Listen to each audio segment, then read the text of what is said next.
Hey everyone, welcome to the 5 Beer Plan. I'm Brian, and this is the ongoing saga of an everyman's ale trail. In this episode, I'll talk domestic road trips, hop hacks, chat with Chris Thompson from Aistear Brewing in Bowling Green, Ohio, and review a couple of beers from Two Toms Brewing.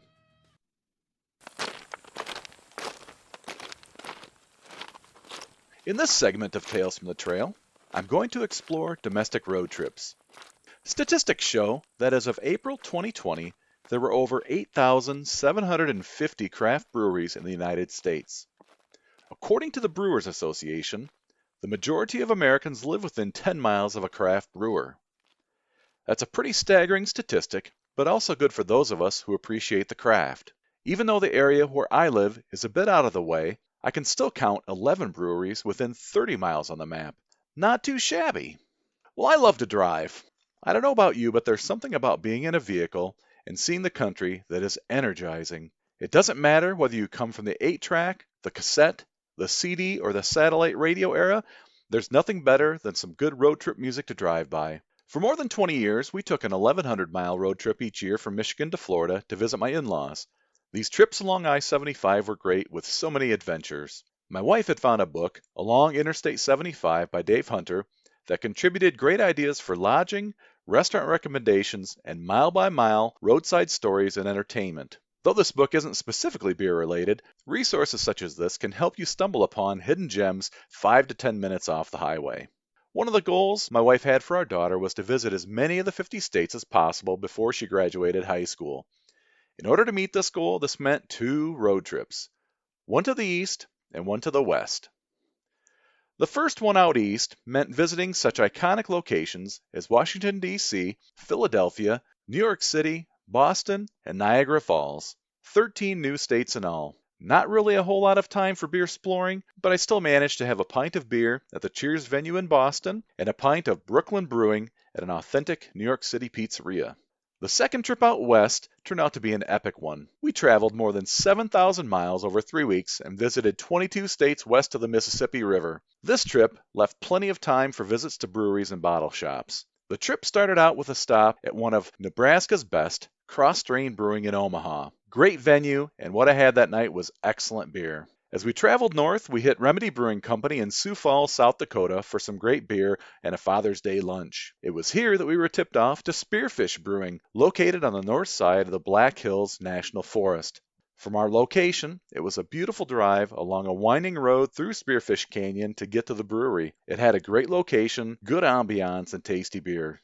Vernal Brewing in Vernal, Utah was a blockbuster. It was also a bit of an eye-opener to the alcohol laws of the Beehive State. Flights are my thing, so when I inquired, the waitstaff informed me that there was a limit to how many drinks that could be on the table at once. After I researched it, the law states, if you're dining at a restaurant, you can have any of the following combination of drinks at once, often referred to as in front of you. 1 cocktail and a single 5% ABV beer, 2 5% ABV beers, or a quote-unquote flight of beers in separate glasses but totaling 16 ounces or less. It was a calculated flight risk, but I didn't let this stop me, as I simply ordered 2 5-ounce pours after finishing the previous ones. If you ever get out that way, they have a fantastic menu as well. And as an aside, an article on beerinfo.com references a study from the Beer Institute, which shows that Utah ranked last in beer consumption per capita at a mere 20.2 gallons per year. And with the alcohol laws, I now know why. North Dakota ranks first at a staggering 45.8 gallons per year. Surprisingly, Midwest beer state powerhouses Ohio and Michigan rank 23rd and 36th, with 30.1 gallons and 26.8 gallons respectively. Well, after doing my part in bringing up the average consumption in Utah, we continued on to Kingman, Arizona, which was a pleasant surprise. I'd been tipped off to a couple of breweries that I really needed to try. The first was called Rickety Cricket, a microbrewery. It had one of the longest bars I'd ever seen and a very cool industrial venue. I remember the music was rockin', with some Bon Jovi and Scorpions playing within minutes of my sitting down at the bar, and on the menu was one of my favorites, wood-fired pizza. Let me just say, if I had not had to stop and drive back to my hotel later that night, I would have stayed right at the bar. The IPAs that evening were pretty amazing. The second brewery was Blackbridge Brewery, which was a nano brewery. This venue was a lot smaller and more intimate, but it afforded the opportunity to talk with the bar staff and other patrons. It still was an enjoyable stop. We ran out of steam on the way to Prescott, Arizona, where we were hoping to attend the world's oldest rodeo. Still, I was thirsty, and after dinner and a bit of reconnaissance, I found a local bottle shop called Park Plaza Liquor and Deli. I was overwhelmed with the options in refrigerated case after case. It was one of the first times I'd ever been in a bottle shop that offered singles. The place was hopping, and the staff was great. Years later, I can't remember the name of the dude who helped me, but I can tell you he didn't steer me wrong with my choices. No pun intended. Though there were a number of other stops, I'll leave you with one more brewery. One of our family hobbies is birding. As such, we found ourselves down in Hereford, Arizona, staying at a fantastic B&B for several nights while we sought out birds that we don't see in the Midwest. Birds such as the vermilion flycatcher or even the greater roadrunner. Well, the exception being the Saturday morning cartoons I grew up with. Beep beep! I highly recommend staying at Casa de San Pedro if this is your kind of thing. As we sat in our room one night, I happened to see that there was a brewery in Bisbee, which is an old copper mining town. Bisbee was founded in 1880 as a gold, silver, and copper mining town that attracted many people. It was named after Judge DeWitt Bisbee, who was an investor in the Copper Queen mine. Before the mines in Bisbee closed in 1975, they produced metals valued at $6.1 billion, which is one of the largest product valuations of all districts in the world. Well, most of the town is now touristy, and understandably so. It's one of the lost bits of American history that you read about growing up, and it really was like growing back in time. At the old Bisbee Brewing Company, I enjoyed a solid flight of beers. As we talked with the barkeep, she told us that they were working on one that wasn't quite ready yet, but had been brewed with juniper foraged from the hills above. I was intrigued. Up until that point, it had not even occurred to me that brewing locally meant utilizing what could be gathered locally as well. Juniper Pale Ale was its name, and they gave me a taste, and it was amazing. Even now, I seek out beers that use juniper in them because of this epiphany. This week's Hop Hack goes hand in hand with road trips. Just before going on that massive road trip with my family, I realized that there might be potential for doing a little interstate bootlegging. Most people will buy souvenirs like t-shirts, keychains, and the like to remember their trips. I used to do that myself, but after a while, these trinkets start to gather dust, lose their meaning, and ultimately get donated. So I buy Suva-beers instead. As I've aged, I've realized that experience as opposed to things is a much more fulfilling memory for me. If you aren't aware of it, beer should not be exposed to direct sunlight. It'll kill a beer. And that's why many beers today are bottled in dark-colored bottles. Temperature changes can also affect a beer, but not as quickly. To prevent this, I bought an opaque gray plastic storage tote with a lid that I now call my Suva beer bin. As we traveled from place to place, if I found a beer I liked, I could safely store it in my Suva beer bin and know that it would survive the trip. I never took the bin out of our car and even used it to stow away pint glasses, stickers, and coasters that I could store safely. So be creative and think ahead about stowing your loot. You never know where your ale trail will take you. Now it's time for Barstool Banter. When I first started thinking about hosting a podcast, one of the things that I really wanted to do was highlight the local independent brewers who I believe are the unsung heroes of the trade. It is this segment of the industry that I really admire for the resiliency, creativity, and passion they exhibit for the sake of the craft. So welcome to Barstool Banter. I'm sitting down with Chris from Aistear at their Bowling Green location. So Chris, thanks for joining me on the podcast. Appreciate you taking time out to talk about beer. So can you tell me, how long has your brewery been open? We just celebrated our 2-year anniversary at the end of October, so just a little over 2 years. Okay. It's been an interesting couple of years. Yeah, certainly with COVID, that's had its own set of challenges to begin with, right? It doesn't feel like 2 years, honestly, because it felt like we lost almost a whole year in there. So when you sit and think about, like, oh, it's our 2-year anniversary, but a good chunk of that was spent with the door shut. Right. In fact, I was looking back at my initial check-in visiting here at Aistear, and it was March 7th of 2020, and that was right before, like a week before Literally the COVID shutdown. Yeah, because they shut us down the weekend before St. Patrick's Day. Right. When the governor shut down all the bars and restaurants. And you guys are still open, alive and kicking, and still here. How long have you personally been brewing? It's probably been, let me think. So I got married in 2015, and that's when I got my first homebrew kit. So yeah, about 6 years. 6 years. I was doing a little like dabbling with a couple of friends before that, but actually doing my own batches and sitting down, that's when I started. Okay. So you started brewing, and then you were like, okay, it'd be fun to have a brewery. How long did that take to get to that point? So it's kind of funny because I actually, way back when I was in college, I was in a band. Okay. And one of the things that like spawned out of that was that I always thought it'd be fun to own my own bar. and have a place where just me and my friends could jam and have other live music. And so then you start to grow up and you're like, okay, I'm really not that good at guitar. I'm not that good of a singer. Okay, we're going to put that to the side. But it was always in the back of my mind that like I wanted to own my own establishment. Okay. It just as a cool place where I could hang out and get like-minded people together. So then fast forward to 2015, get the home brewing going. As soon as I started making my own recipes, which was, I did 2 kits of like, here's all the stuff you need and here's the instructions how to do it. At that point, I was like, all right, I'm done with this. I'm going to start making my own recipes. Okay. And at that point, it was just me and one of my other friends who actually helped launch Aistear. We decided, we were going to go for it. So it wasn't long.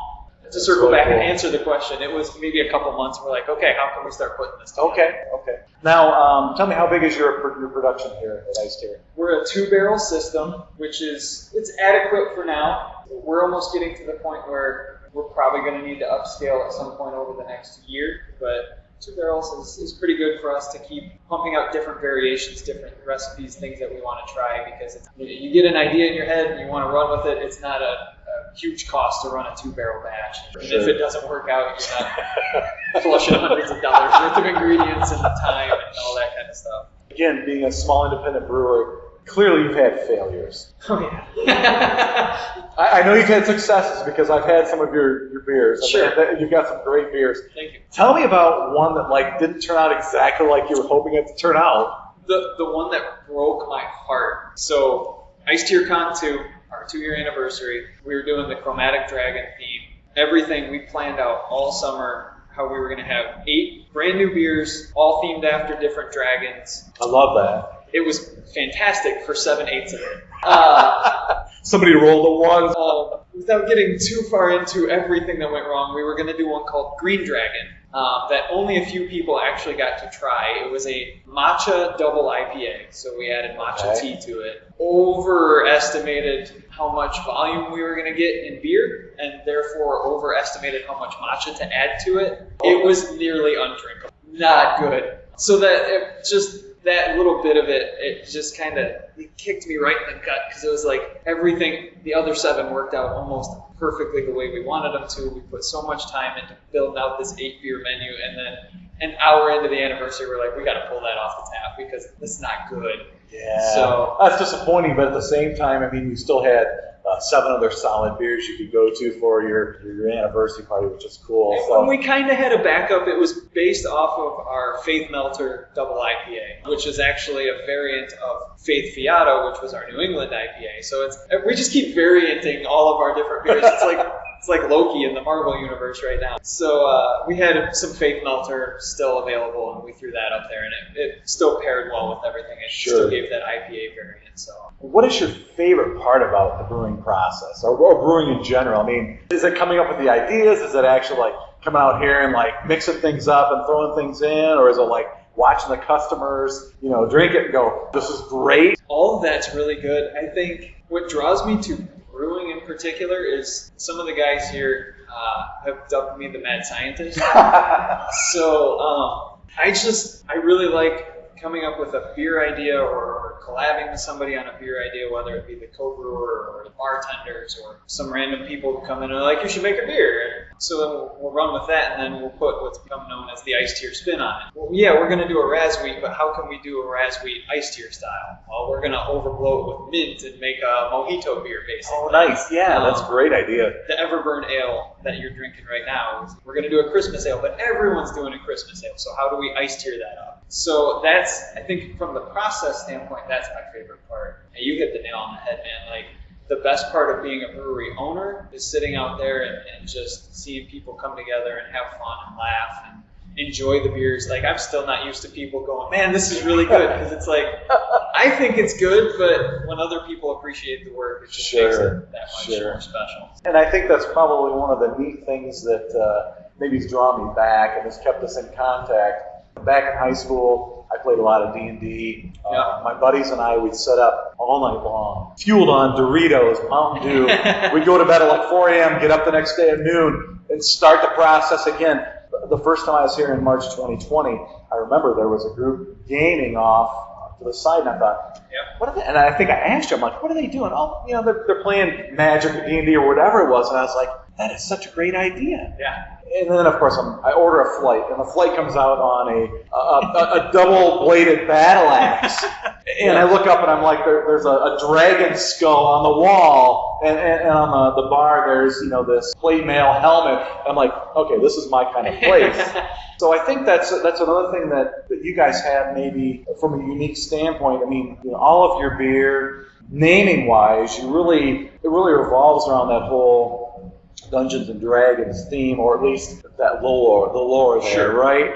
I think one of the first ones I had from you was Cthulhu. Yes. Yes. Classic D&D. And Forgotten Realms, I think, was another one Yep. that was on tap at the time. I got to bring that one back. So I think it's neat that you have a theme behind what you do. It gives you a little bit of direction, so it's not like, okay, what IPA am I going to drink or brew? It's going to be, well, okay, I'm going to brew, the plus 20, kill shot. What am I going to? How's that going to? What's that going to come out like? Sure. And even tonight, I had the plate of 4 of your red, green, blue, black, and white dragon beers. I think it's fantastic to have that kind of a theme that could draw people in that way. Thank you. Yeah, you're welcome. That's actually something that was really important to me right from the start, because it's what draws me into a lot of small breweries is when they have a central theme. And it's not just a place making beer, but right. Even if the beers just have a story behind them or something like that, like a place that can stay on theme is really cool to me. And so when we set out to do this from the start, I wanted to do more of the Irish pub kind of feel, right? And get that really warm, friendly, like everyone in here's family. We don't have TVs with sports playing. None of it's a place where you go to hang out and just make new friends or hang out with the friends that you have. Right. And then being a self-professed nerd, right? Like I got really into Celtic mythology because it's so different than Roman and Greek mythology that we all learn in school. And it's all very much based on just an everyday man who's fighting off something that's threatening his people. And so we started to tie into our Irish roots and bring that into it. And so that led me down to let's make it, let's theme it after some of that mythology and play with that a little bit. Yeah. And then my friend who helped launched it, he was really big into the D&D and the magic. And so we saw that easy marriage between mythology and that fun, tabletop gaming and things. I wanted to make sure all the way through we stayed to that. So like you mentioned, the flight paddles, the taps behind the bar, the dragon head on the wall, the banners, the beer names, and all of it had to stay on theme because nothing is worse than walking into a place that has a theme and then you start picking it apart going, they say this is the theme, but it doesn't. What? Right. And we ventured out a little bit, we've done some other like nerd culture kind of things because I'm a gamer. We have friends that do Twitch channels and things. So we did a Code Red Mountain Dew beer last summer that was themed after like video gaming. Okay. And so we played outside of just the strict Dungeons and Dragons medieval theme, but a lot of it is based around that because it's fun and that's my people. That's what I am. So when I walk into a bar, especially when we're talking about craft breweries, you walk in and you feel 99% of the time you feel like you're part of a guild. I mean, you feel like these are your people. You feel that because everybody's, and it doesn't matter whether it's beer, whether it's birding, or whether it's sports, whatever it is, you always find that group of people that it doesn't matter where you drop in, these are my people. And that's exactly what you're talking about. Yep. Which is really awesome. Well, and you think about, you mentioned, playing Dungeons and Dragons at home, and the Mountain Dew and the Doritos, and it's like, then we all became adults. I don't know about you, but when I was in college, there was no place to go and just play board games and drink beer. Unless it was in your dorm room or at your friend's house or something like that. There wasn't an establishment that gave that crowd a place to hang out. Yeah. And that crowd is a very big crowd. Like, having been part of it, there's a huge demographic of people who don't want to go watch a football game or yell at the TV or, just get pissed drunk for no reason. They want to hang out with their friends and have a quiet night and play board games and maybe drink a few beers. And you're blessed. I mean, your brewery's here in Bowling Green, Ohio, right near Bowling Green State University. Yes. So again, a college town. What percentage of people come in that are college students? It's honestly, it's a real healthy mix. Okay. We don't get a lot of the fresh 21-year-olds. Okay. They're the ones, hanging out downtown getting their $1 PBRs. Right. And I get it. I've been there. I was that 21-year-old But absolutely. we do get, I would say, a good fair mix, probably 50-50 of college students to non-college students. And again, it's that group that it hit me on that weekend right before we shut down, right? When they were doing the St. Practice Day or whatever Bowling Green called it. Yes, I remember that. Yeah.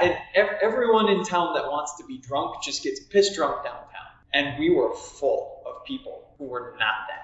Right. And that's when it hit me what this place really was. It's a safe haven for people to go and hang out and have a quiet time with their friends and have a good time with their friends, but not want to have to stumble home. I think that's where you have to find your sweet spot as an independent brewer. You've got to figure out what beers you have that people are going to buy into, right. But you also have to have a venue that people buy into as well. And the atmosphere here, I'll be honest. I mean, I'll tell you this. When we first drove up, my wife and I, 2020, drove up and I'm like, that A-frame. Yeah. What the heck am I walking into? And I walk in and it was fantastic. And I forgot about the A-frame. Yeah. Honestly, Yeah. It was like, this is a cool place. I don't care anymore. Right. So it's definitely a unique building. That's for sure. For sure, but you've made it work. Yeah. And people keep coming back. You're still in business 2 years later. That's right. And that's an amazing thing. That's so right. especially, again, I know a lot of breweries, and you probably do too, brewers that were in business in March 2020 that aren't in business now. Yeah. And whether it's because they couldn't ship, whether it's because they couldn't open their doors, whatever the case may be, there are a lot of places that are gone. So there are, and it's a bummer that that's what came out of everything. I couldn't imagine having put as much time and effort and money and blood and sweat and tears into building a business and then losing it to something that was just beyond anyone's out of your control, Yeah. right? I mean, what do you do? It's one thing if I fuck up the business so bad then I gotta shut the doors. But when it's just nature, that's a hard pill to swallow. So my heart goes out to anyone that lost Absolutely, their business. absolutely. At the same time, though, I think that the restaurant industry in general, I mean, the standards of cleanliness and health. Yeah. I mean, you guys were held to a super high standard once you were finally able to open your doors in September, October, November of 2020. I want to say it was like September. Yeah. Yeah. I mean, it was a good 6 months of being shut down. Right. Because I know you and I were talking back and forth about at least, I was like, well, hey, is there any merch I can get to try to help you guys out? I mean, it's just amazing that you're able to stand through that. Really. It was crazy, especially because as a brand new brewery, our whole revenue stream was in-house sales. It was people coming in, and we had started to dabble into getting kegs out to bars, but same thing. It stopped. So exactly. We had to do a hard pivot into at least we were able to stay open and sell to go. So we had to get a canning machine, and I'll forever be in debt to the Tiffin Brewery for loading us up with 12-ounce bottles so that we could bottle our beer and keep selling it. I can only imagine how many places had to go through the same thing of your business plan for the next 2 to 5 years just got chucked out the window. Right. And you're starting over, and you got to do it now. Yeah. And I even remember talking to a couple of local brewers to where I live that you couldn't get aluminum cans, you couldn't get bottles, and it was months out to be able to do that sort of thing. So it was really important. That's a really cool thing about the craft brew industry is that I don't think that anybody thinks they're better than anyone else. Right. I think you realize that you're all in the same boat. I mean, you have personal relationships with some of the brewers, some of the businesses around. Absolutely.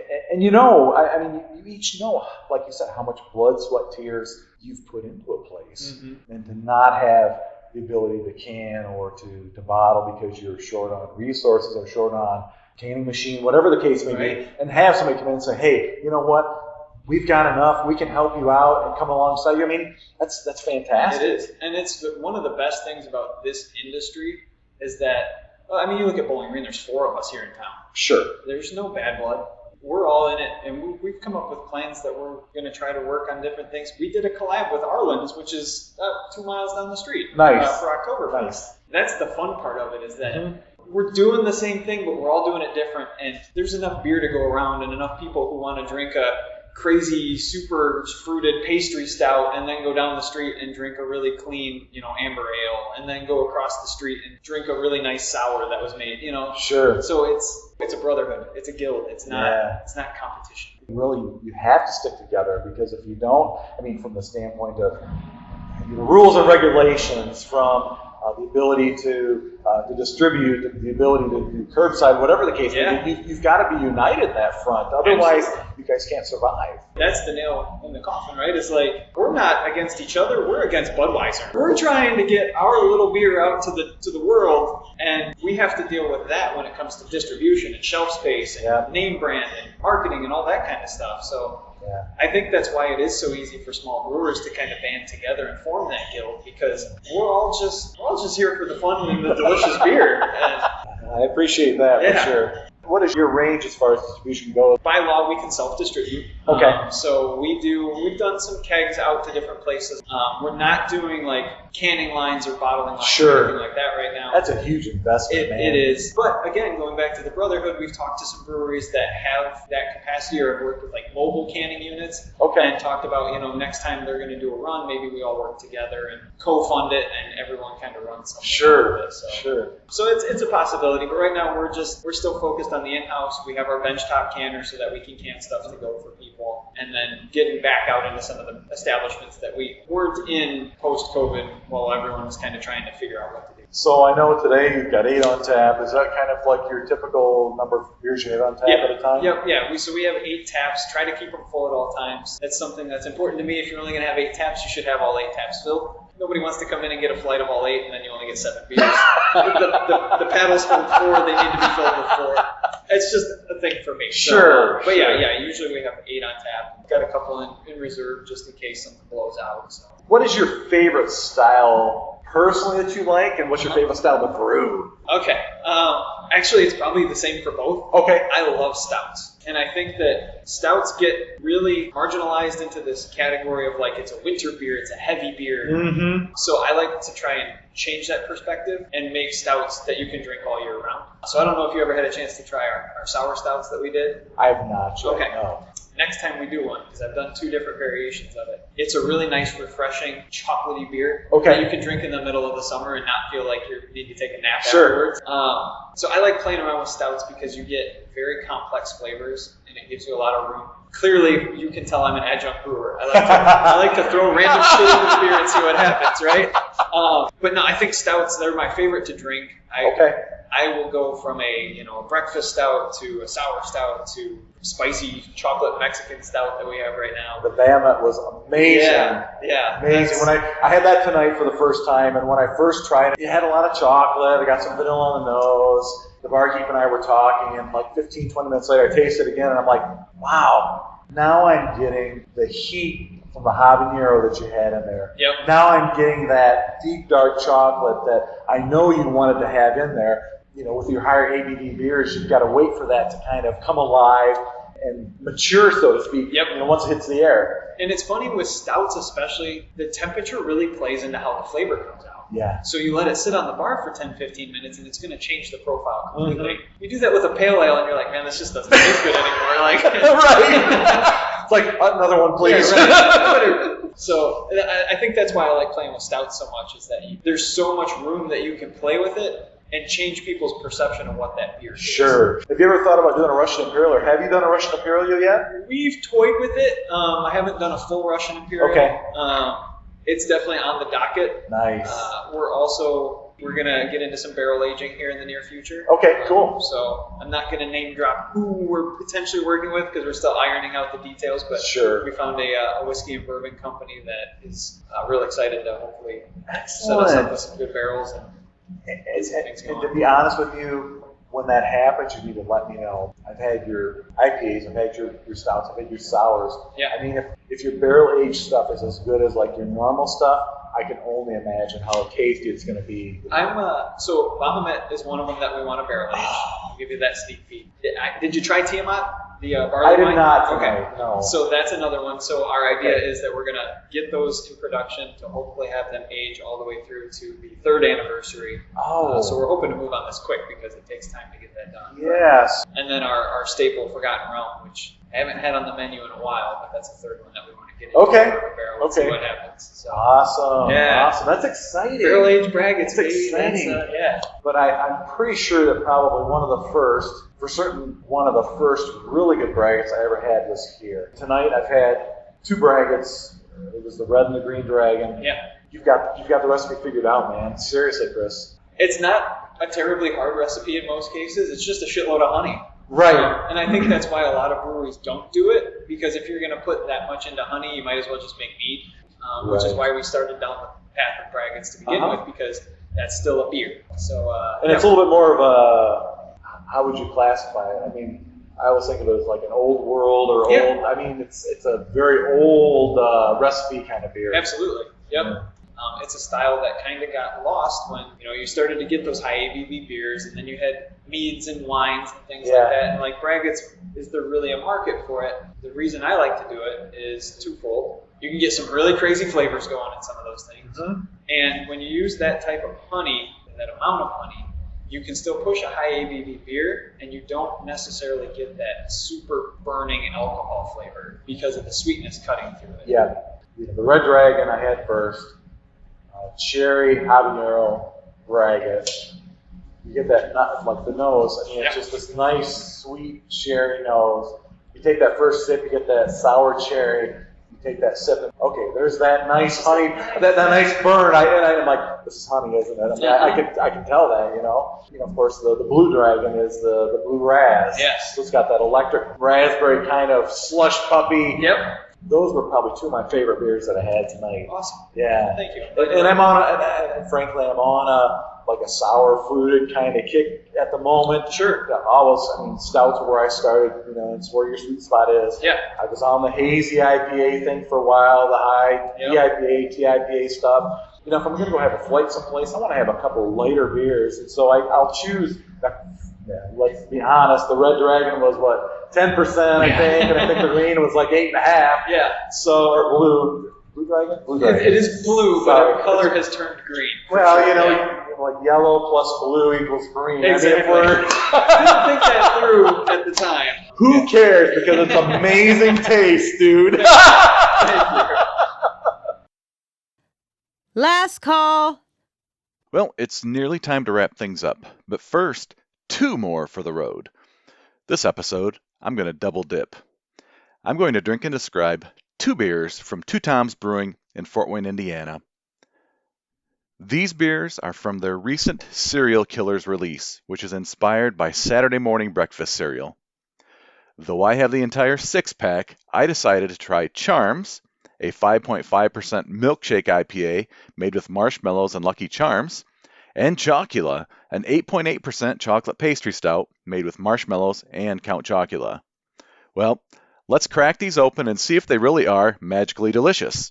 So the first one I'm going to crack open here is the Count Chocula. I'm going to actually pour this out into a tulip glass from one of my favorite Indianapolis brewers, Aistear Brewing Company. And their motto is 5% for animals. They donate 5% to animal causes. And as I'm pouring this out, I can smell intense chocolate aromas. This beer pours a very dark color. It has a nice caramel-colored head on it, quite fluffy. I can definitely get some of that malt on the nose, but I'm also getting some of that chocolate flavor that I would expect. So I'm gonna go ahead and take a first impression sip here. Wow, that has tons of chocolate on it. So I will say that even though it's classified here on the can, it says it's a pastry stout, it's really not that sweet. At least it's not as sweet as I would have expected from a pastry stout. What I'm getting are maybe some rich notes of caramel, but certainly I'm getting a lot of dark chocolate. So I would be willing to bet that they probably use some sort of a nice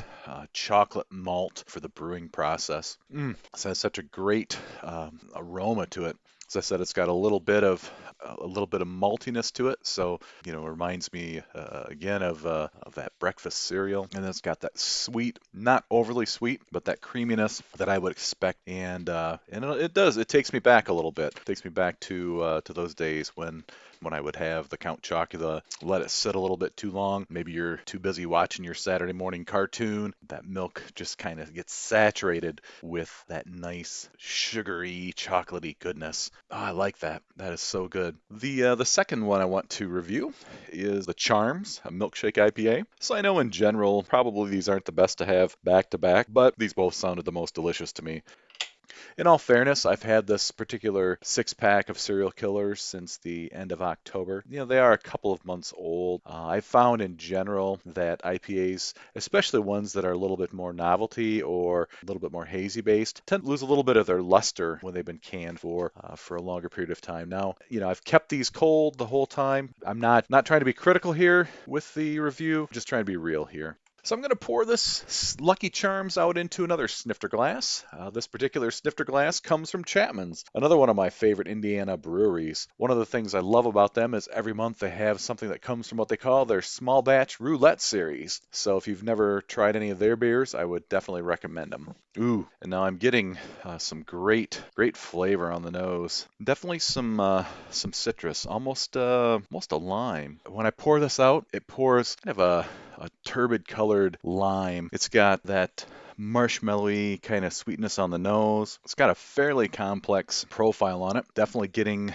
little bit of that sweetness on the palate. Okay, I'll just say up front, I like it, but it's not as delicious as that previous one that I reviewed here. But on the nose, I definitely get that malty kind of bready note that would come with your breakfast cereal that you would have. Certainly has a little bit of that sweetness on the palate. Not overpowering, pretty well balanced, surprisingly. I'll say that it's very thin feeling. Yeah, I think I'd have to warm up to this one a little bit. It's just not hitting me 100%. Again, it's tasty. It's different. I like the whole idea of bringing breakfast cereal to your beers. I think it's kind of cool. The can art is off the wall. It's great. Really fun.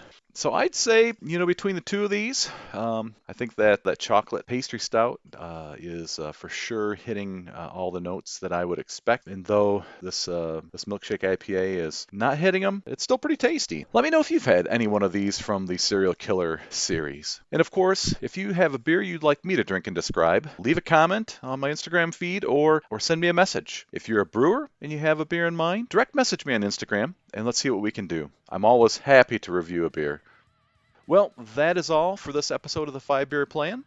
With so many podcasts out there, thanks for choosing to listen to mine. Join me next time when I talk international hopping, share another hop hack, and finish my amazing conversation with Chris from Aistear Brewing. Remember to hit that subscribe button to be notified of new episodes. I'd love to hear from you, so please follow me on Instagram, 5-Beer Plan 2022, and leave a comment to let me know what your favorite road trip was and what breweries you discovered. Be sure to support your local breweries, choose your beers wisely, and drink them responsibly. Until next time, keep walking your ale trail and stay thirsty, my friends.